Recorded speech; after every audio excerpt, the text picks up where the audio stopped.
Assalamualaikum warahmatullahi wabarakatuh. Waalaikumsalam warahmatullahi wabarakatuh. Bismillah, alhamdulillah, salatu wassalamu ala rasulillah Sayyidina Muhammad ibn Abdillah wa alihi wa mawala. Wa ba'du, teman-teman, selamat sore. Sore. Bagaimana kabarnya? Alhamdulillah, luar biasa. Allahu Akbar. Jos. Wow, ada josnya ya sekarang ya. Oke. Senang bisa berjumpa lagi bersama kalian di mata kuliah Ulumul Hadis. Ini merupakan pertemuan keempat sebagaimana direncanakan dalam rencana pembelajaran semester. Pertemuan keempat ini kita akan membahas tentang kedudukan dan fungsi hadis terhadap Al-Quran. Ya, kedudukan dan fungsi hadis terhadap Al-Quran. Di pertemuan lalu kita telah membahas tentang sejarah dan perkembangan ulumul hadis. Bagaimana ulumul hadis itu terbentuk secara natural, ya, secara organik, kemudian menjadi sebuah disiplin dan akhirnya memiliki cabang-cabang. Nah, sekarang kita akan mempelajari tentang sebetulnya kedudukan hadis dalam syariat Islam itu seperti apa, ya, dan bagaimana sebetulnya fungsi hadis terhadap Al-Quran, begitu. Baik, teman-teman, mari kita awali perkuliahan ini dengan sama-sama membaca basmalah. Bismillahirrahmanirrahim. Oke, saya mau ngecek kehadiran kalian terlebih dahulu. Oke. Ajeng Khairun Nisa, An-Nisa Nur Rosida, Ashabi, Astirda, Hesti. Baik, teman-teman, kita selama ini mendengar, kemudian mengetahui juga bahwa hadis ini memiliki peran sentral dalam syariat Islam. Kira-kira sebagai apa? Sebagai landasan apa? Landasan kehidupan, hukum, betul, pedoman. Oke. Kira-kira kalau diurutkan setelah Al-Quran, diurutan keberapa? Kedua, ya. Nah, tentang ini kita perlu meninjau secara argumentasi nakli, secara riwayat, ya, atau argumentasi yang sifatnya normatif. Al-Quran itu menyebutkan dalam banyak ayat, Qul ati'ullaha wa ati'ur rasul. Katakanlah olehmu Muhammad, taatlah kepada Allah dan taatlah kepada Rasul, ya. Jadi itu sudah beriringan, taat kepada Allah kemudian taat kepada Rasul. Berarti hadis yang merupakan kemarin perkataan, apalagi perbuatan, ketetapan, sifat, ya, yang itu keluar dari Rasul, itu wajib kita taati. Maka hadis itu atau sunnah memiliki posisi penting kedua dalam syariat Islam. Oke? Nah, sekarang kira-kira pentingnya sejauh mana urgensi hadis itu? Maka kita akan lihat dari fungsinya, ya. Tapi teman-teman tahu nggak? Ternyata ada loh orang-orang yang mengingkari keberadaan hadis. Mereka menganggap hadis nggak penting. Mereka menganggap hadis itu nggak perlu. Jadi cukup dengan Quran saja, ya. Cukup dengan Quran saja. Maka oke, di pertemuan ini kita akan melihat, ya, atau belajar tentang fungsi hadis berdasarkan masalah. Ini kita akan menggunakan model problem based learning. Saya minta teman-teman silahkan membentuk kelompok kecil. Silahkan.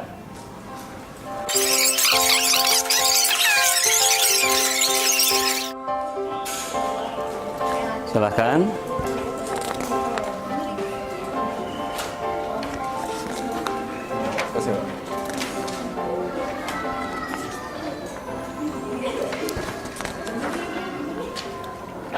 Mohon perhatikan teman-teman, ini ada sebuah masalah berkenaan substansi, ya. Bukan masalah perilaku tapi substansi. Para pengingkar hadis atau dikenal dengan munkirul hadis menyebutkan di antara argumentasi penolakan mereka terhadap keberadaan hadis dan mencukupkan sumber hukum Islam hanya dengan Al-Quran adalah pernyataan dalam Quran surah An-Nahl ayat 89 yang berbunyi, wa nazzalna 'alaikal kitaba tibyanan likulli syai'in Berdasarkan ayat ini, Al-Quran mengklaim dirinya sebagai penjelas terhadap segala sesuatu.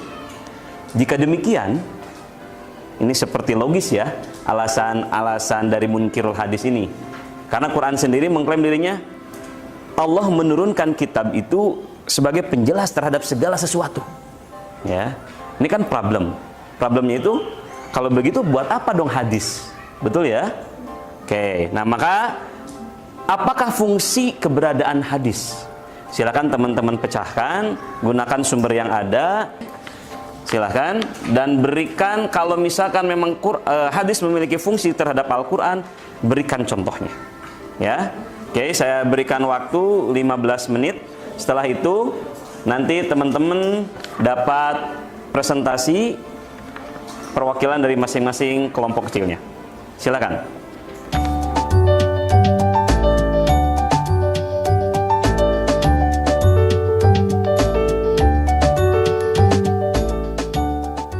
Terus hadis berfungsi apa lagi? Berfungsi misalkan menjelaskan. Berarti di Quran umum dan di hadis dirincikan begitu. Paham nggak? Jadi harus ada contohnya. Contoh hadis ini berfungsi menjelaskan terhadap ayat yang mana. Hadis ini berfungsi menguatkan penjelasan syariat yang mana.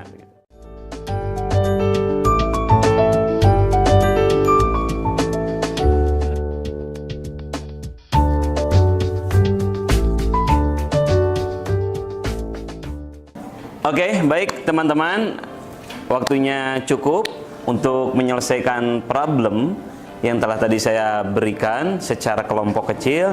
Sekarang waktunya untuk kembali ke kelompok besar atau ke kelas.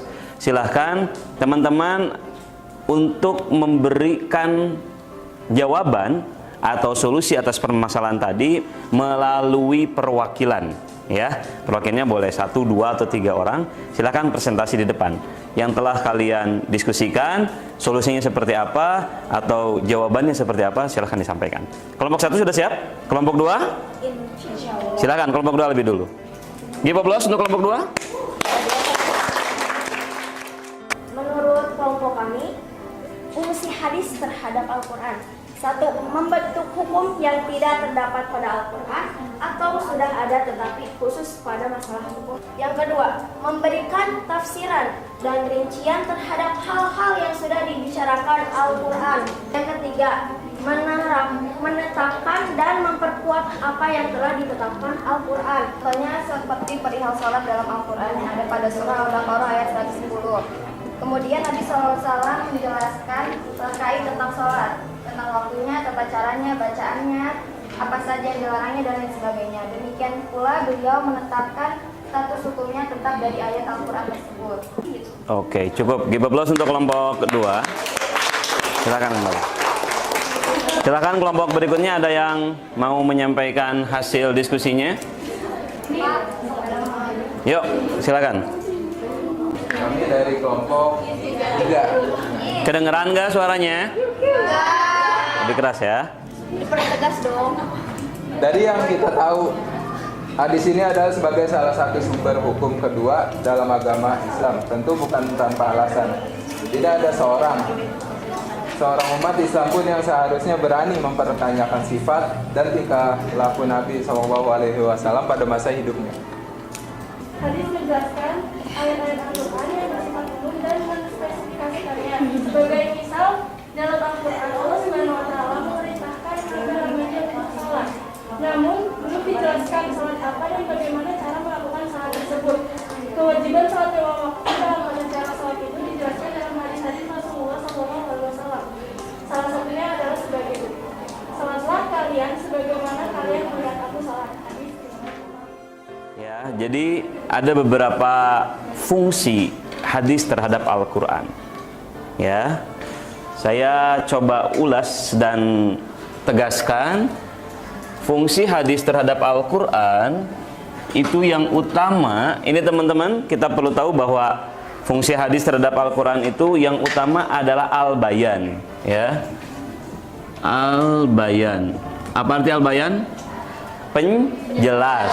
Ya, al-bayan itu penjelas. Oke, yang pertama ada yang menyebut, nah Ini istilah-istilahnya banyak sekali ya. Imam Malik menyebut apa istilahnya, Imam Syafi'i menyebut apa. Kita buat yang kesepakatan umumnya. Yang pertama ada disebut dengan bayan takrir. Bayan takrir itu berarti menetapkan kembali atau mengulang, ya.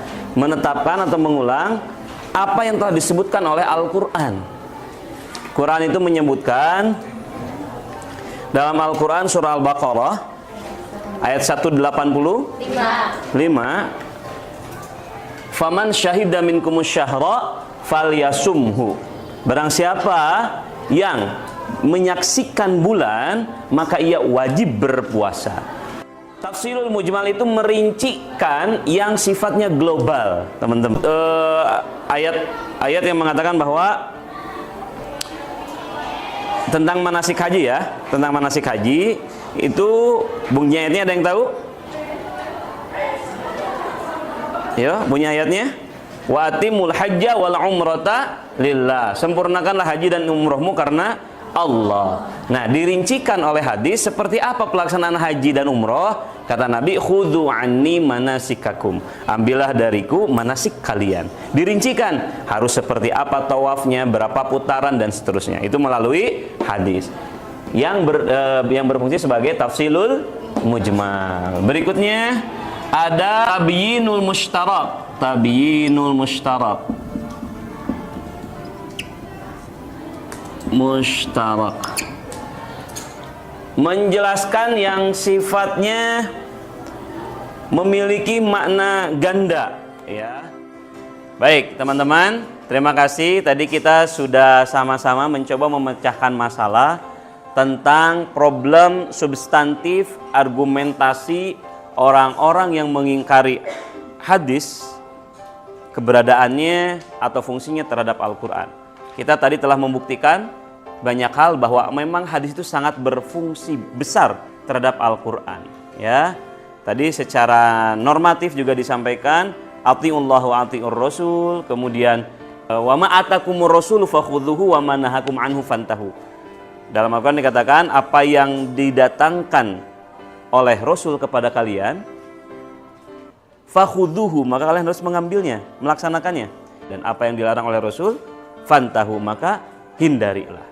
Ya, nah itu dalil normatifnya. Sementara nalar logisnya, Al-Quran itu kan kalamullah, betul? Kalamullah. Nah, kalamnya Tuhan itu banyak hal atau banyak statement yang bisa jadi kita tidak pahami. Ya, namanya juga kalam Tuhan.